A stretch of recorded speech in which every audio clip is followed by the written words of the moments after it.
back at it. So, as you can tell, I got the, I don't know if I did a walk around last night or not, but we got the box, the pipe, and then the concrete flare put in here. So that was, I enjoyed it, but yeah, definitely a good learning experience. So with that pipe was kind of painted, which it's kind of aggravating because we had to cut, we only got like 5 feet of that second piece. So trying to get that little piece slid on that other one, I need to get some better lubrication from what I've been told on Instagram. I think all we had was like WD-40 or something that I put up against the backhoe bucket and just smacked it on with the excavator. And then, which I guess is part of it's my fault, nobody took into consideration where it exits. They're real adamant about the grades and elevations inside here.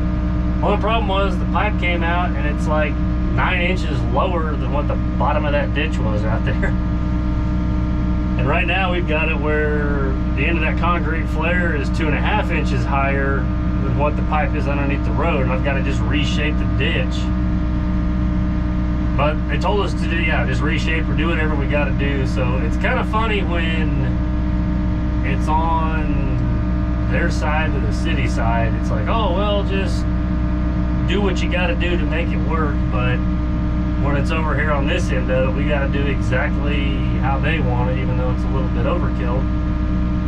So yeah, I think it's going to work. The pipe's got about 2 inches of fall from the box to that flare, and then we're 2.5 inches higher on the flare to the pipe going underneath the road. So it's not going to drain real quick, but I kind of wanted to build it up, but then they're worried about the height of the box in here.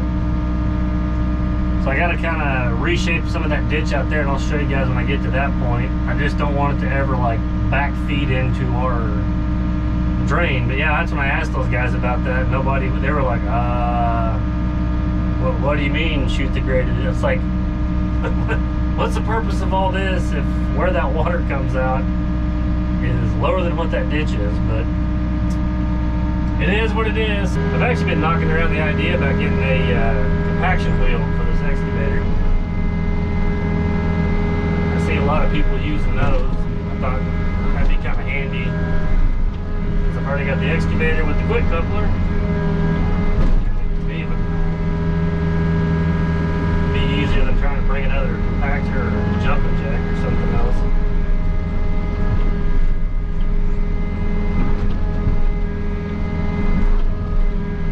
Just me, I might as well utilize as much as I can with this excavator. And Workbrow actually makes a wheel compactor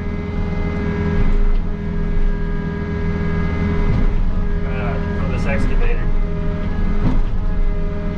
Compaction wheel, not a wheel compactor. You know what I meant. I think they make it in 12, 18, and a 24. So I'm thinking the 18 may be the best one to get. I don't always dig a ditch that's 24 inches, but usually they're always 18.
Well, this is gonna be my stopping point for this evening. I've pretty much got it kind of roughed back in. I just need to I think I'm about to add some more riprap. They haven't moved that box out because I built it wrong, so and they told me to put some riprap around the sides on the weir hole and over the top of the pipe, but I don't know, I may need a little bit more to kind of make it look right. But yeah, kind of got everything dressed up, roughed in, tracked in.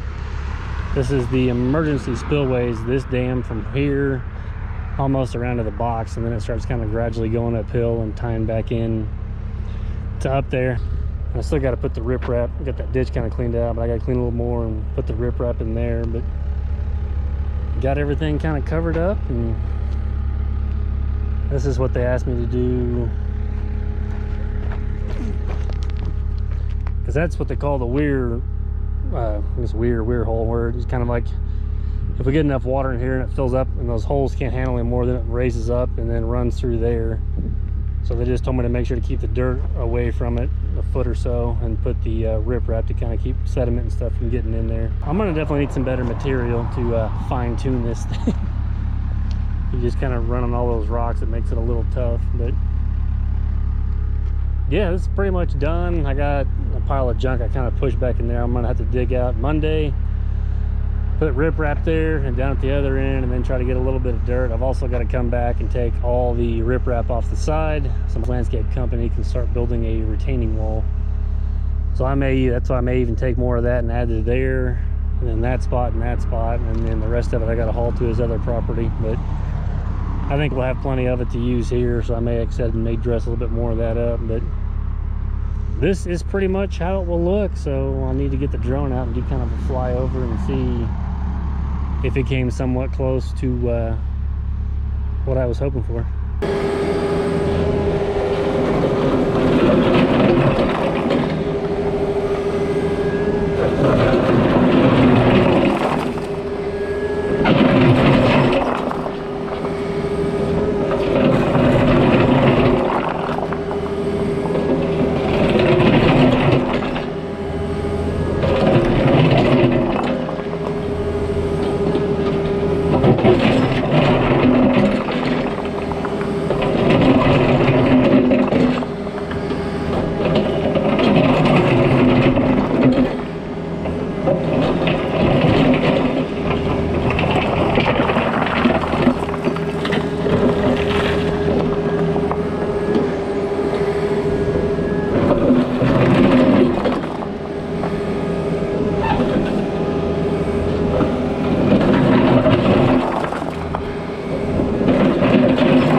helping me today. He's running the backhoe, kind of bringing me some of the riprap that I pulled off the side of the hill.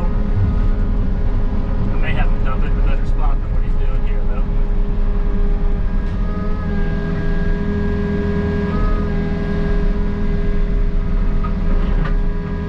Let's just try to rake it down to me here.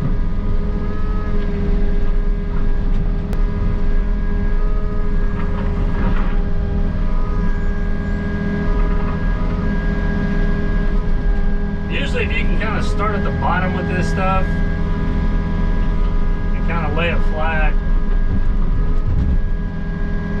the last few pieces down there will kind of hold, and you just work your way up to the top with it.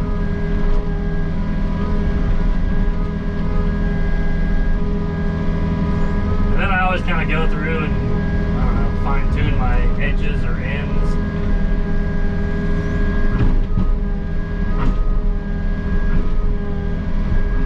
Let's Dig is the riprap guru.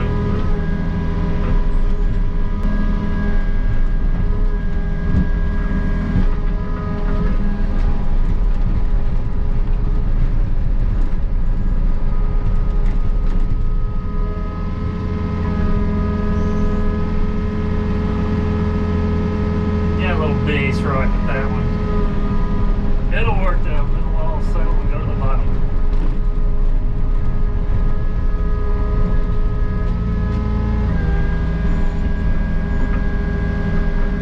Not like a real good way to like scoop this junk off of a base rock parking lot.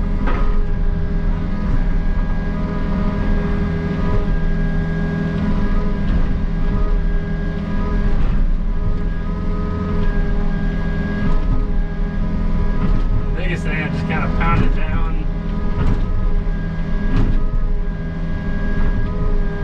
Try to flare it up on the sides a little bit. The whole idea is this: there's a swell up there to catch that runoff of water, so then it won't wash or erode the bank coming into the pond.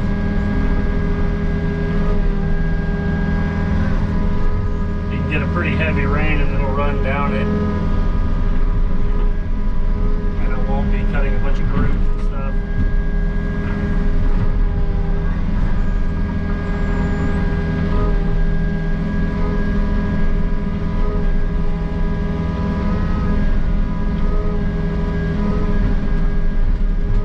The easiest way to work with this stuff is get it somewhat in place and then just tamp it down with the bucket. I mean, basically it's flat across there and all that water will come running down that, and then it'll kind of break up in the rock and then run down to the bottom here.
hopefully that made Frank proud. So that wasn't too bad. That was a little bit quicker than probably what the excavator was going to be. But scooped up a little more base rock than what I was kind of wanting to, but we're going to take it down there and dump it at his property, and then later this year we'll kind of rake through it, so I think it'll be fine for that. Got all the riprap pretty much out of there. There's a few pieces left, but and then I got me a pretty decent pile down here. I get back in the morning, I'm gonna back the truck up and just start digging that out. He wants that wall to be like 4 or 5 feet off that building, so you got to dig. I want to dig at least a foot, if not 18 inches behind that wall, so a good chunk of that, a couple loads of that will come out. And then the pond's basically done. It's all roughed in and stuff. I got my riprap in there, except for this spot right here. They're supposed to deliver like, I don't know, 6 or 7 loads of topsoil tomorrow. So I was gonna kind of leave this ramp where maybe they can just back the trucks down in there and dump it, because that's too steep and there's power lines overhead. So my plan was to save some of this to dig out that dirt, because this is all going to be a little thing of riprap down to the bottom. And then depending on where he ends his wall, some of that's going to have the riprap on there. So maybe a little bit to haul off. I don't want to keep more here just in case I need it. The shape of it's pretty much there. It just needs a little touching up and lots of dirt. We got our plate that we have to have. It only has 2 half-inch holes, so we got to make it great to go on the outside of here for trash. But then it gets kind of screwed in there, but that's where they want the water to come in, and that's what kind of helps slow it down to basically where it doesn't flood that ditch. And then if there's more water than what those 2 holes can handle, it fills up and runs in here and then runs through the pipe. I got this hole in just where, because it gets so steep over here, I just put that up there. I didn't want to get it all the way to the road, but filled all that in, and they can just mow around all that. And then I put a little bit where the downspouts come out, because that's going to be a lot of water shooting out of there. And then I got this one you guys saw earlier. I kind of got a swell cut in, and then part of that where that downspout shoots down, because the downspouts in the back aren't buried, but I still got to clean a little bit of this up. But that swell and then that downspout, that'll all kind of run down here. We're gonna just kind of keep that side from eroding out. And then I'll just kind of do my final pass and pick up some of these bigger rocks. They'll have the dirt down in here, and then we'll get it spread, prepped, and I guess, like I said, we're just gonna seed and straw. We may do that Curl-X mat on the sides of this hill where it's pretty steep, but a little bit of touching up in the bottom here to clean that up, but it's pretty much done.